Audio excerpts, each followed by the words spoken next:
Bienvenidas y bienvenidos a este nuevo episodio de Barro Tal Vez. Estoy contento de que sigamos este camino de fe juntos, y en verdad espero que les sea de ayuda todo lo que voy reflexionando en estos breves minutos. Para hoy seguimos en el capítulo 14, en los versículos del 23 al 33 del Evangelio de Mateo, el cual dice así: Inmediatamente obligó a los discípulos a subir a la barca y a ir por delante de él a la otra orilla, mientras él despedía a la gente. Después de despedir a la gente, sube al monte a solas a orar. Al atardecer, estaba solo allí. La barca, que se hallaba ya muchos estadios distante de tierra, era zarandeada por las olas, pues el viento soplaba en contra. A la cuarta vigilia de la noche, vino hacia ellos caminando sobre el mar. Los discípulos, viéndolo caminar sobre el mar, se turbaron y decían: «Es un fantasma», y se pusieron a gritar de miedo. Pero al instante les habló así Jesús: «Tranquilos, soy yo, no teman». Pedro le respondió: «Señor, si eres tú, mándame ir hacia ti sobre las aguas». «Ven», le dijo. Bajó Pedro de la barca y se puso a caminar sobre las aguas en dirección a Jesús. Pero al sentir la violencia del viento, le entró miedo, y como comenzaba a hundirse, gritó: «Señor, sálvame». Jesús tendió al momento la mano, lo agarró y le dijo: «Hombre de poca fe, ¿por qué dudaste?». Cuando subieron a la barca, amainó el viento. Entonces los que estaban en la barca se postraron ante él, diciendo: «Verdaderamente eres Hijo de Dios».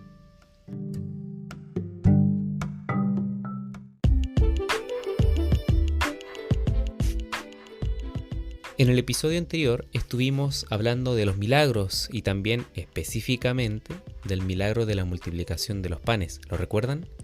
Lo esencial, o por lo menos lo que más me adhiero, es comprender los milagros desde quién los realiza, más que quedarnos con lo que sucede en la acción literal. Así, el milagro de la multiplicación de los panes, que Mateo coloca después del discurso en parábolas, donde Jesús enseña o anuncia qué es el reino de los cielos, este milagro viene a consagrar ese anuncio, esa enseñanza, viene a fortalecer la idea de que Jesús es verdaderamente Hijo de Dios. ¿Y dónde lo vemos en la multiplicación de los panes? En la experiencia de justicia. Jesús llama a sus seguidores a que den de comer al hambriento. Manda a quienes quieren seguirle que se ocupen de las necesidades del hermano, que no las evadan. Ese es el milagro. Eso es lo que nos debería sorprender, y no tanto la acción sobrenatural. Así es como llegamos al Evangelio del día de hoy. Seguimos por el capítulo 14 del Evangelio de Mateo, y qué lindo cómo comienza el texto, ¿no? Y es que a veces no se hace hincapié en esto: Jesús orando. Y es que pasó mucho tiempo rezando, de mañana, de tarde o de noche, y no solo rezaba por él mismo, como en el Getsemaní antes de su pasión, sino también por los demás, como en el capítulo 17 del Evangelio de Juan, o el capítulo 11 de Mateo, o los capítulos 22 y 23 de Lucas. Jesús era acción, pero también era oración. Era encuentro con la gente, pero también intimidad con Dios. Pareciera que desde ahí Jesús va tomando fuerzas para su vida, y es que solemos encontrar que este retirarse a hacer oración precede a una situación importante, a una acción relevante para él o para los demás. Volvamos al ejemplo del Getsemaní. Allí él reza y toma fuerzas desde la oración y el vínculo con Dios Padre para lo que viene. Hoy, en este Evangelio, tenemos algo que al parecer va en la misma línea. Jesús, antes de mostrar su poder ante el miedo y las dudas de los apóstoles, se aparta para rezar. Muy bello. Estamos frente a este texto que, como pocos, nos presenta una diferencia no solo abismal, sino también un poco brusca, por decirlo de un modo. es como si evidentemente Jesús estuviese en otro plano, en otro escalón respecto a los discípulos, pero exageradamente distinto. Por un lado, el poder del maestro que camina y transita los lugares de conflicto, y por otro lado, la fragilidad del discípulo ante esa misma situación. ¿Qué quiere mostrarnos Mateo con esto? Bueno, este hecho, según los expertos, ocurre entre las 3 y las 6 de la madrugada, que era lo que llamaban cuarta vigilia, atardecer, medianoche, canto del gallo y madrugada. Esas eran las 4 vigilias. Allí, en plena oscuridad, bien adentrados en el mar, con un viento soplando muy fuerte y sin Jesús, es que va sucediendo todo esto. Bueno, como ya les mencionaba, el llamado es a que podamos mirar quién hace el milagro y no tanto lo que sucede literalmente. ¿Cómo comprender el texto entonces? ¿Desde dónde mirar? ¿Desde qué enfoque? En la Biblia, el agua se presenta casi siempre como un elemento hostil. Es símbolo de peligro o incluso de muerte. También, obviamente, hay instancias en que el agua es encuentro. Pero bueno, esta idea del agua como elemento hostil lo vemos en los Salmos y varias lecturas del Antiguo Testamento. Lo podemos encontrar en la figura de Moisés o en Noé, por ejemplo, por decir textos más conocidos. Lo interesante es que sola y únicamente Dios es quien tiene poder de dominar el mar. Solo Dios domina este elemento hostil. Incluso esta idea de caminar sobre el agua ya la encontramos en otro texto, que es, si lo revisan ahí en sus Biblias, en Job capítulo 9, versículo 8, esta imagen de un Dios que camina sobre las aguas como una imagen, como una forma de comprender y hacer discurso sobre Dios. El judío que ha bebido de esta fuente, lo que nosotros llamamos Antiguo Testamento, que conoce la Sagrada Escritura e incluso de memoria, sabe que solo Dios es quien tiene poder sobre este símbolo de peligro. Y Mateo toma esta imagen. ¿Por qué? No es tan difícil. Mateo sabe que tiene a los hebreos enfrente como destinatarios de este evangelio. A ellos que han vivido por siglos y siglos en la región de Palestina, que saben la Escritura, les está diciendo: lo que ustedes saben, lo que está escrito, se cumple en Jesús. Él es la continuidad entre lo que nosotros diríamos hoy Antiguo Testamento y Nuevo Testamento. De ahí se entiende cuando los discípulos, los seguidores de Jesús, en este evangelio según Mateo pronuncian: verdaderamente eres hijo de Dios. Entonces, el judío de la época, por efecto de la Sagrada Escritura, tiene en su imaginario a un Dios que tiene poder sobre la fuerza del agua, y Jesús, como verdadero hijo de Dios, también lo tiene. Y como producto de esto, Mateo nos muestra también a un Jesús que, como hijo de Dios, es la continuidad entre la tradición y lo nuevo.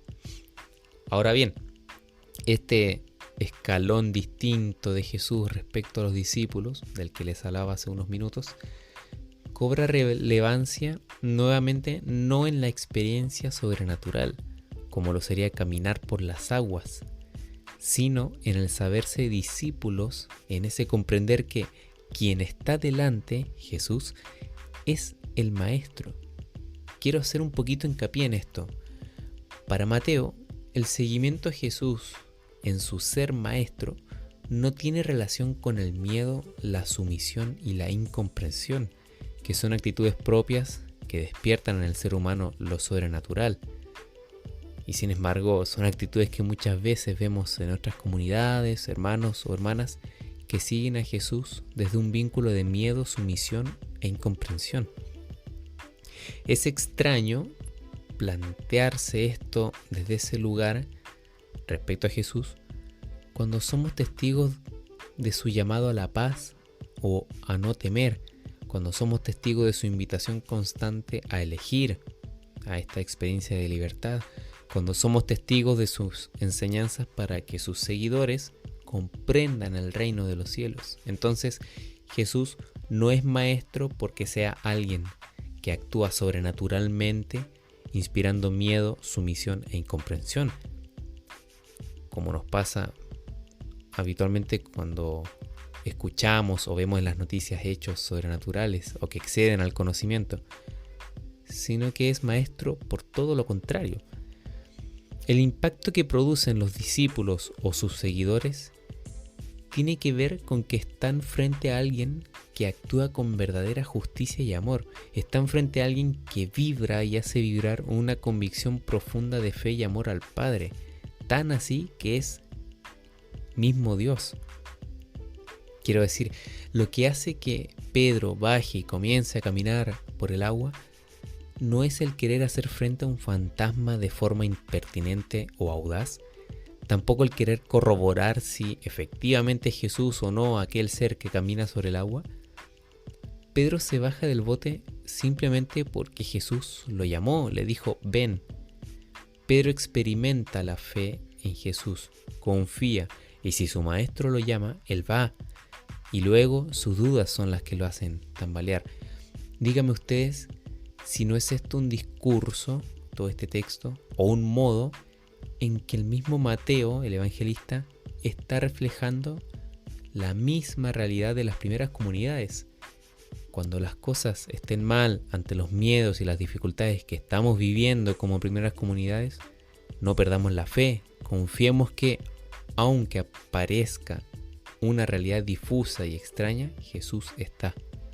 Creer en Dios, en este Dios de amor y justicia, vale la pena y también vale la vida. Hay que atravesar los temores y caminar sobre ellos con fe.